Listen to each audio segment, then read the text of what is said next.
भगवान गणेश जी के मंदिर के आगे एक भिखारी बैठा करता था। वह भिखारी गणेश जी का परम भक्त था।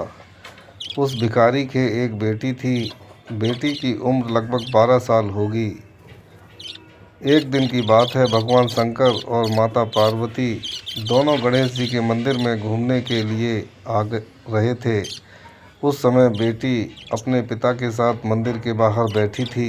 जब माता पार्वती ने देखा कि एक भिखारी के पास एक सुंदर सी लड़की बैठी है, यह देखकर माता पार्वती को उस पर दया आ गई और माता पार्वती ने भगवान शंकर से कहा, यह भिखारी गणेश जी के मंदिर के आगे बैठा है।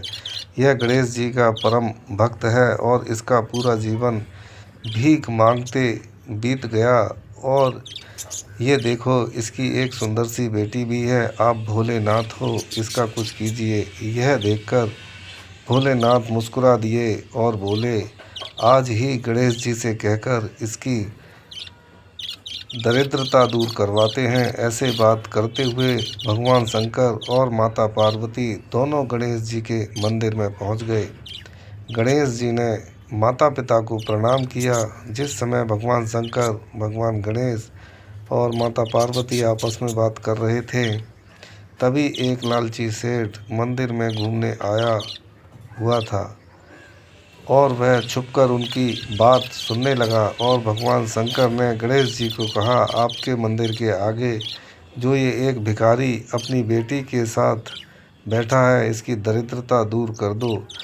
तब गणेश जी बोले, जी पिताश्री, इस महीने में ही मैं इस भिखारी को 1 लाख रुपए दिलवा दूंगा, जिससे इसकी दरिद्रता दूर हो जाएगी। भगवान शंकर माता पार्वती से बोले, अब तो खुश हो, आज से ही इसके दिन बदल जाएंगे। माता पार्वती खुश हो गईं और भगवान शंकर और माता पार्वती वहाँ से चले गए।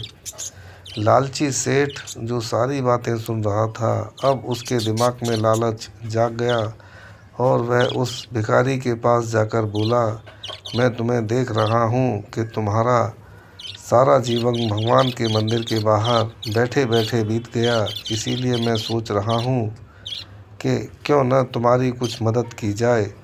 भिखारी सोच में पड़ गया और वह मन में सोचने लगा कि इस सेठ ने कभी मुझे 10 पैसे नहीं दिए, ये आज कैसे मदद करने की बात कर रहा है। सेठ जी ने कहा, क्या सोच में पड़ गए? भिखारी बोला, कुछ नहीं सेठ जी। फिर सेठ जी ने कहा, अच्छा बताओ, पूरे दिन में कितने पैसे हो जाते हैं? भिखारी ने कहा, सेठ जी, किसी दिन 5 रुपये मिल जाते हैं, किसी दिन 10 रुपये मिल जाते हैं। गणेश जी की कृपा से भोजन की व्यवस्था हो जाती है। फिर सेठ जी ने कहा, देखो, पूरे महीने में तुम्हें 150 या 200 रुपये ही मिल पाते हैं, मैं तुम्हें पूरे 500 रुपये दूंगा। भिखारी ने कहा, भगवान आपका भला करे।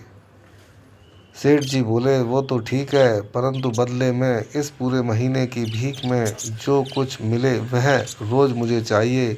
अगर मंजूर हो तो मैं तुम्हें पूरे 500 रुपये दूंगा। भिखारी सोच में पड़ गया। भिखारी को संदेह हुआ, कुछ गड़बड़ है। इसीलिए भिखारी बोला, माफ़ कीजिए सेठ जी, भगवान हमारी व्यवस्था कर देता है। यह सुनकर सेठ बोला, चल ठीक है, 1000 ले लेना। भिखारी ने मना कर दिया। सेठ बोला, चल मैं 10,000 दूंगा। भिखारी सोच में पड़ गया और बोला, सेठ जी, कल सोचकर बताऊंगा। सेठ उदास होकर चला गया और भिखारी ने बेटी से पूछा, तुम बताओ क्या करना चाहिए?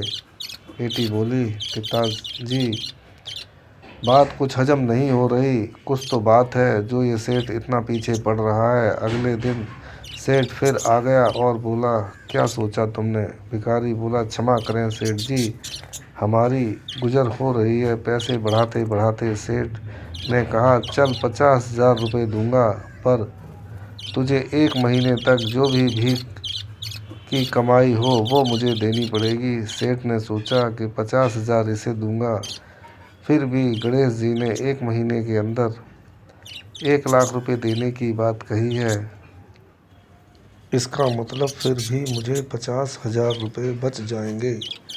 अब भिखारी ने सोचा, आई लक्ष्मी को क्यों ठुकराऊं। ऐसा सोचकर भिखारी 50,000 रुपये में मान गया और सेठ ने उसे 50,000 रुपये दे दिए। अब रोज़ सेठ उसकी निगरानी करने लगा और शाम को जितने पैसे भीख में मिलते उसे वह ले जाता। ऐसा करते करते 1 महीने का आखिरी दिन भी आ गया और सेठ की बेचैनी बढ़ने लगी। और आखिरी दिन सेठ भिखारी के पास ही बैठ गया और सोचने लगा, आज भिखारी को 1 लाख रुपए मिलेंगे।